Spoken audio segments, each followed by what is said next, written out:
Buenos días con todos. El día de hoy vamos a hablar acerca de uno de los huesos más complejos que representa nuestro neurocráneo, el cual viene a ser el hueso esfenoides. Tenemos que el hueso esfenoides va a ser un hueso impar, central y simétrico. Impar porque solamente existe un hueso esfenoides, central porque se encuentra en el centro de nuestro cráneo y simétrico porque si nosotros tenemos de un lado unas estructuras anatómicas, del otro lado vamos a encontrar las mismas estructuras anatómicas que presentan en el lado contrario. Tenemos que este hueso esfenoides se encuentra ubicado en la fosa craneal media, es decir, en esta región. Pero exactamente la ubicación exacta de este hueso esfenoides va a ser la siguiente. Se va a encontrar ubicado una pequeña porción en la fosa craneal anterior y toda su totalidad va a estar en la fosa craneal media, como podemos visualizar en esta imagen. Tenemos que se va a estar articulando hacia la parte de adelante con el hueso frontal y con el hueso etmoides, mientras que hacia la parte posterior, es decir, en la parte de atrás, se va a estar articulando con el hueso occipital. En las partes laterales, hacia los lados, se va a estar articulando con el hueso parietal y el hueso temporal. Tenemos que para su estudio este hueso esfenoides se considera lo siguiente: un cuerpo que es de forma cúbica y por ende este cuerpo va a presentar lo que son seis caras, dos alas menores o orbitarias porque ayudan a formar la cavidad orbitaria, dos alas mayores o alas temporales. ¿Por qué? Porque están en relación con el hueso temporal y dos apófisis pterigoides, que vienen a ser estas apófisis chiquitas que estamos viendo en esta imagen. Ya, vamos a comenzar a hablar de su cuerpo. Vamos a comenzar a hablar del cuerpo del esfenoides. El cuerpo del esfenoides tiene una forma cúbica y por ende se van a considerar seis caras. Una cara superior, una cara inferior, dos caras laterales, una cara anterior y una cara posterior. Vamos a comenzar a describir su cara superior. Su cara superior, comenzando de arriba hacia abajo, encontramos la primera estructura anatómica, que es de superficie rectangular, a la cual se la conoce como el yugo esfenoidal. De este yugo esfenoidal hacia la parte lateral, vamos a encontrar una excavación que es sumamente marcada, la cual se la conoce como los canales olfatorios. Estos canales olfatorios se van a continuar con los canales olfatorios del hueso etmoides y más hacia la parte superior de estos canales olfatorios vamos a encontrar una especie de punta, los cuales se conoce como la crista cribosa del hueso esfenoides. Esta crista cribosa es sumamente importante. ¿Por qué? Porque se va a estar articulando con el hueso etmoides a este nivel, exactamente con su apófisis cristagalla. Más hacia la parte posterior vamos a encontrar un canal sumamente marcado al cual se lo conoce como el canal óptico. El canal óptico va a prestar inserción al quiasma óptico. ¿Qué es el quiasma óptico? Va a ser el entrecruzamiento en X de ambas fibras nerviosas somáticas de los nervios ópticos. Se entrecruzan y dejan una estructura denominada quiasma óptico. Hacia las partes laterales de este canal óptico van a haber dos agujeros, tanto izquierdo como derecho, los cuales se conoce como agujero óptico o conducto óptico, que va a dar paso a dos estructuras anatómicas, el nervio óptico como tal y a la arteria oftálmica. Esta arteria oftálmica va a ser una rama de la arteria carótida interna y esta de aquí va a formar una pequeña parte de lo que se conoce el polígono de Wills. Más hacia la parte posterior vamos a encontrar un borde sumamente marcado, el cual se conoce como el tubérculo de la silla. Este tubérculo de la silla va a dividir el canal óptico y a la fosa pituitaria. A esta fosa pituitaria también se la conoce como la silla turca. Esta silla turca o fosa pituitaria va a alojar a la glándula pituitaria o también denominada hipófisis. Esta fosa pituitaria o silla turca va a estar rodeada de una superficie rectangular y por ende va a constar cuatro ángulos, dos ángulos anteriores o también conocidos como apófisis crinoides anteriores y dos ángulos posteriores o también denominados apófisis crinoides posteriores. También cabe recalcar que va a existir una apófisis clinoidea media. Esta apófisis clinoidea media se va a estar articulando o se va a estar uniendo con la apófisis clinoidea anterior y va a formar dos agujeros, uno de cada lado, los cuales se conoce como el agujero clinoideo anterior. Este agujero clinoideo anterior, o también denominado agujero clinoideo carotídeo, va a dar paso a lo que se conoce como la arteria carótida interna. Va a pasar por estos dos agujeros. En cambio, cuando se va a unir la apófisis clinoidea media con la apófisis clinoidea posterior, en cambio van a formar también de igual manera dos agujeros venosos, que en estos agujeros venosos, en cambio, a este nivel va a pasar los senos cavernosos, mientras que a este nivel va a pasar el seno coronario. Tenemos que el seno coronario va a tapizar la fosa pituitaria o la silla turca. Hacia la parte posterior de la silla turca vamos a encontrar el dorso de la silla. Este dorso de la silla, para su estudio, presenta dos escotaduras. Estas escotaduras van en dirección superior e inferior. La escotadura superior se la conoce también como escotadura del nervio oculomotor. ¿Por qué? Porque por esta escotadura va a pasar el nervio oculomotor, mientras que la otra escotadura se la conoce como la escotadura del nervio abducen. ¿Por qué? Porque a este nivel en cambio pasa el nervio abducen. Cabe recalcar que en el dorso de la silla turca va a estar articulándose el hueso occipital. Eso es todos los detalles anatómicos que presenta su cara superior. Ahora vamos a pasar a describir su cara inferior. La cara inferior del esfenoides, comenzando de abajo hacia arriba, vamos a encontrar la primera estructura anatómica, que viene a ser esta cresta, que se la conoce como la cresta inferior del esfenoides, que va a estar articulándose con el canal del Böhmer. También esta cresta se continúa hasta llegar y formar un pico, que va a ser el pico del hueso esfenoides. De esta cresta hacia las partes laterales van a existir dos crestas más que van a estar articulándose con el borde del hueso Böhmer. Cabe recalcar que van a existir dos crestas más a este nivel más o menos, y estas en cambio van a unirse con las apófisis esfenoidal del hueso palatino y van a formar estos dos agujeros de cada lado, un agujero del lado derecho y un agujero del lado izquierdo. Estos agujeros se los conoce como el agujero esfenopalatino, que va a dar paso a dos estructuras anatómicas, a la arteria esfenopalatina y al nervio faríngeo de Bach. Como podemos visualizar en esta imagen, aquí tenemos a la cresta esfenoidal a este nivel y se va a estar articulando con el canal del hueso Böhmer, mientras que hacia los lados van a existir dos surcos, ¿verdad? Dos surcos que estos en cambio van a estar articulándose con el borde del hueso Böhmer, mientras que más hacia la parte externa van a existir dos surcos más. En cambio, estos dos surcos se unen con la apófisis esfenoidal del hueso palatino y van a formar estos dos agujeros, el agujero del lado derecho y el agujero del lado izquierdo. Estos agujeros se los conoce como el agujero esfenopalatino, que va a dar paso a la arteria esfenopalatina como tal y al nervio faríngeo de Bok. Como podemos visualizar en esta imagen de aquí, encontramos el agujero esfenopalatino como tal, que va a dar paso a dos estructuras anatómicas que ya mencioné, a la arteria esfenopalatina y al nervio faríngeo de Bok. Van a pasar por este agujero de aquí, que viene a ser el agujero esfenopalatino. Así es como se puede visualizar en un hueso esfenoides al agujero esfenopalatino. Y eso ha sido todo de la cara inferior. Vamos a pasar a describir su siguiente cara. Vamos ahora a comenzar a describir los detalles anatómicos de la cara anterior, comenzando de arriba hacia abajo. Vamos a encontrar esta lámina horizontal que va a estar articulándose a este nivel con el hueso frontal, y también se va a estar articulando a este nivel con el hueso etmoides, exactamente con su apófisis cristagalla.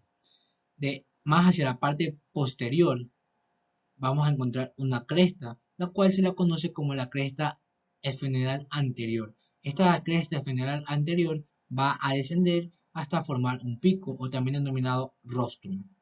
De esta cresta esfenoidal hacia las partes laterales van a existir dos orificios. Aquí mucho ojo, que si le señalan solamente el borde, ustedes tienen que mencionar a los orificios de entrada para los senos esfenoidales. En cambio, si le señalan la parte de adentro con un alfiler, ustedes tienen que decir los senos esfenoidales propiamente dicho. Hacia los lados de estos orificios de entrada para los senos esfenoidales vamos a encontrar dos hemiceldillas que estas en cambio van a estar articulándose con el hueso etmoides y van a formar dos cavidades llenas de aire. Son todos los detalles anatómicos que presenta su cara anterior. Vamos ahora a pasar a escribir su otra cara. Vamos ahora a pasar a describir a su cara posterior. Su cara posterior a este nivel vamos a encontrar una estructura ya mencionada en su cara superior, la cual se la conoce como el dorso de la silla turca. Este dorso de la silla turca iba a estar articulándose a este nivel con el hueso occipital y para su estudio presentaba dos escotaduras, una escotadura superior y una escotadura inferior. La escotadura superior también se la denominaba escotadura del nervio oculomotor, mientras que la escotadura inferior también se la denominaba escotadura del nervio abducen. En esta imagen también vamos a describir a sus caras laterales. Estas caras laterales, a este nivel, vamos a encontrar unos canales, que se los conoce como los canales cavernosos, que por a este nivel van a estar pasando lo que se denomina el seno cavernoso, que es sumamente importante saber su contenido. ¿Cuál es el contenido de este seno cavernoso? Va a ser la arteria carótida interna como tal y el nervio abducen. Eso se va a encontrar ubicado el seno cavernoso. Mientras que hacia la parte externa de este seno cavernoso vamos a encontrar al nervio oculomotor, al nervio patético o troclear y también vamos a encontrar al nervio trigémino, exactamente a dos de sus ramas, la cual va a ser la rama oftálmica y la rama maxilar. Esas son todas las estructuras anatómicas que va a contener el seno cavernoso. Vamos ahora a pasar a escribir la siguiente parte del hueso efenoides, que van a ser sus alas menores. Bueno, ahora vamos a hablar de las alas menores que va a constituir este hueso esfenoide. Tenemos que para su estudio presenta una base, un borde anterior, un borde posterior y un vértice o también conocido como apófisis ensiforme. Tenemos que la base va a estar unida con el cuerpo del esfenoides. Presentaba un borde anterior que viene a ser todo este borde. Este borde anterior, en cambio, se va a estar articulando con el hueso frontal. Tenemos un borde posterior que viene a ser todo este borde de aquí, que va a terminar en una punta, la cual se la conoce como la apófisis clinoidea anterior. Y finalmente vamos a encontrar un vértice que va a estar colgado. Este vértice también se le denomina apófisis ensiforme. También presenta para su estudio dos caras, una cara anterior que tiene eminencias mamilares e impresiones digitales dejadas por las circunvoluciones del cerebro y una cara posterior. Esas son todos los detalles anatómicos que presentan sus alas menores. Ahora vamos a pasar a describir sus alas mayores. Vamos ahora a pasar a describir a las alas mayores del hueso esfenoide. Las alas mayores del hueso esfenoide para su estudio presenta tres caras, una cara posterior o superior, una cara anterior y una cara externa, y por ende van a presentar tres bordes, un borde anterior, un borde externo y un borde interno. Vamos a pasar a escribir su primera cara, que viene a ser la cara posterior o superior, que viene a ser toda esta cara de aquí. Esta cara superior o posterior, las únicas estructuras anatómicas que presenta van a ser eminencias mamilares e impresiones digitales que van a ser dejadas por las circunvoluciones del cerebro. Ahora pasemos a escribir a su cara anterior. Tenemos a su cara anterior. En su cara anterior vamos a encontrar tres bordes. Un borde superior que va a contribuir a formar a la hendidura esfenoidal propiamente dicha, que esta hendidura esfenoidal va a tener su propio contenido que ya la vamos a pasar a escribir más adelante. El otro nombre que también se la conoce a esta hendidura esfenoidal se la denomina fisura orbitaria superior. También vamos a encontrar un borde anterior o también denominado borde malar. ¿Por qué? Porque va a estar articulándose con el hueso malar y finalmente vamos a encontrar un borde posterior que este borde posterior en cambio va a formar el borde anterior de la hendidura esfenomaxilar. Vamos ahora a pasar a describir a su cara externa. Tenemos que su cara externa va a estar dividida por una cresta, que se la conoce como la cresta esfenotemporal. Esta cresta esfenotemporal va a estar dividiendo en una parte superior y una parte inferior. Una parte superior que logra formar lo que se denomina la fosa temporal, por eso es que también se la conoce como la cresta temporal o también conocida como la cresta temporocigomática, ¿ya? Y va a prestar inserción al músculo temporal, mientras que su cara inferior, en cambio, va a estar en relación con la apófisis pterigoidea. Esta, esta cara inferior va a dar inserción a los fascículos del músculo pterigoideo externo. Esas son todas las estructuras anatómicas que presenta la cara externa. Vamos ahora a pasar a describir a sus bordes. Tenemos a los bordes del esfenoides. Tenemos que los bordes de las alas mayores del hueso esfenoides van a ser tres: un borde anterior, un borde posterior y un borde interno. Tenemos que el borde anterior es el que podemos visualizar en esta imagen. Este borde anterior va a estar articulándose con el hueso cigomático o también llamado hueso malar. Tenemos un borde posterior que en cambio va a estar articulándose con la escama del hueso temporal, y finalmente vamos a encontrar un borde interno que va a estar rodeado de algunos agujeros sumamente importantes que la vamos a pasar a describir. Vamos a encontrar al primer agujero que contiene este borde interno, el cual se lo conoce como la hendidura esfenoidal, que ya lo había mencionado anteriormente.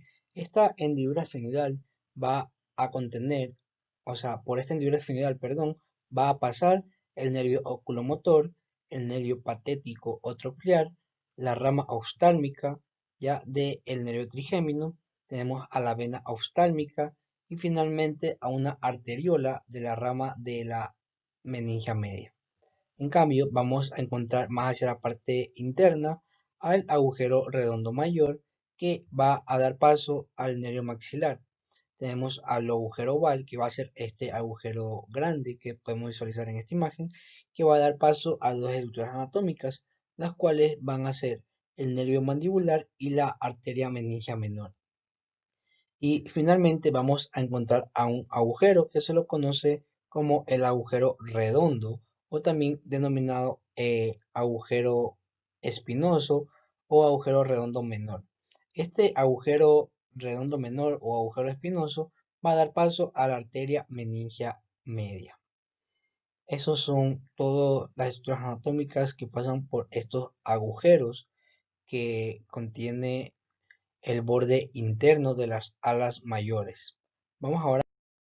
Ahora vamos a pasar a describir a las apófisis pterigoideas. Tenemos que las apófisis pterigoideas para su estudio va a presentar una base, dos alas y una fosa. Tenemos que en su base, tenemos que la base de las apófisis pterigoideas va a estar atravesado por un conducto que se lo conoce como el conducto vidiano, que finalmente va a dar paso al nervio vidiano propiamente dicho. Vamos ahora a pasar a describir a la otra parte que conforma las apófisis pterigoideas. Y finalmente vamos a hablar de las alas que contiene esta apófisis pterigoideas. Van a existir dos alas, una ala medial y una ala lateral. En la ala medial vamos a encontrar una fosita que viene a ser esta de aquí. Esta fosita se la conoce como la fosita navicular o escafoidea. Esta fosita, tanto sea navicular o escafoidea, va a prestar inserción a un músculo, lo cual va a ser el músculo peristafilino externo, mientras que en su ala lateral, en cambio, vamos a encontrar una estructura anatómica, la cual se la conoce como la espina de Sibinini. Esta espina de Sibinini presta inserción al ligamento pterigo espinoso de Sibinini. Esto de aquí siempre les van a preguntar qué significa todo en la clase de hoy, no se olviden suscribir a nuestro canal y comentar qué tal les pareció este video.